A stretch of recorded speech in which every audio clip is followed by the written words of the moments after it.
কোটা সংস্কার আন্দোলনকে কেন্দ্র করে প্রাণহানির ঘটনার সুষ্ঠু ও মানসম্মত তদন্তে বিদেশি কারিগরি সহায়তা ইতিমধ্যে বাংলাদেশ জাতিসংঘের সহায়তার আগ্রহকে স্বাগত জানিয়েছে। মঙ্গলবার ৩০ জুলাই সকালে গণভবনে প্রধানমন্ত্রী শেখ হাসিনার সঙ্গে সৌজন্য সাক্ষাৎ করেন বাংলাদেশে নিযুক্ত জার্মান রাষ্ট্রদূত আখিম প্রোস্টার। এই সময় প্রধানমন্ত্রী একথা বলেন। সৌজন্য সাক্ষাৎকালে অন্যান্যের মধ্যে উপস্থিত ছিলেন প্রধানমন্ত্রীর অ্যাম্বাসেডর এট লার্জ মোহাম্মদ জিয়াউদ্দিন, প্রধানমন্ত্রীর মুখ্য সচিব মোহাম্মদ তুফাজ্জল হোসেন মিয়া ও পররাষ্ট্র মন্ত্রণালয়ের সিনিয়র সচিব মাসুদ বিন মোমেন।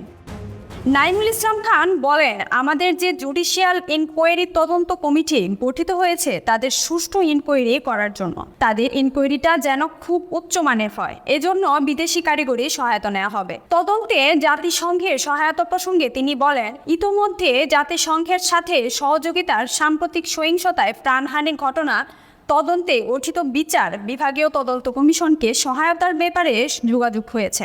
যোগাযোগ বলতে জাতিসংঘ আগ্রহ প্রকাশ করেছে, বাংলাদেশও তার ব্যাপারে উৎসাহ দেখিয়েছে।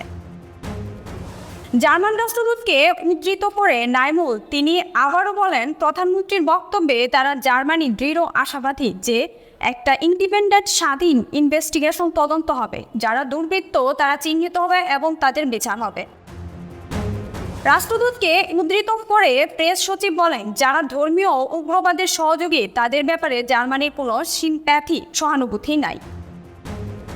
প্রধানমন্ত্রীর প্রেস সচিব বলেন, বৈঠকের শুরুতে জার্মান রাষ্ট্রদূত সাম্প্রতিক সহিংসতায় জীবনহানির ঘটনায় বাংলাদেশে যে রাষ্ট্রীয় শোক পালন করেছে তার সঙ্গে একাত্মতা প্রকাশ করেছেন, প্রধানমন্ত্রীর কাছে শোক ও সমবেদনা জানান। রাষ্ট্রদূত আখিম প্রোস্টারকে উদ্ধৃত করে নাইমুল ইসলাম খান বলেন, জার্মানি বাংলাদেশের পাশে থাকবে, বাংলাদেশের সাথে তাদের দীর্ঘমেয়াদী সম্পর্ক এবং এখনও তারা বাংলাদেশের সঙ্গে থাকবে। দুই দেশের ঐতিহ্যবাহী ও বিদ্যমান সুসম্পর্কের বিষয়ে প্রধানমন্ত্রী সন্তোষ প্রকাশ করেছেন জানিয়েছে। তিনি বলেন, বঙ্গবন্ধুর সময় থেকে জার্মানির সঙ্গে বন্ধুত্ব এবং জার্মানির বেশ কিছু পরিবারের বাংলাদেশের যুদ্ধ শিশুকে দত্তক নিয়েছিল। প্রধানমন্ত্রী সে কথা স্মরণ করেন।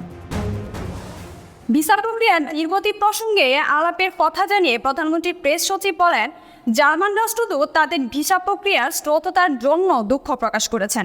রাষ্ট্রদূত বলেছেন, গুড উইলের সুনামের কমতির জন্য এটা হচ্ছে না, তাদের জার্মান দূতাবাস সক্ষমতা ও সম্পদের সীমাবদ্ধতার কারণে এটা হচ্ছে।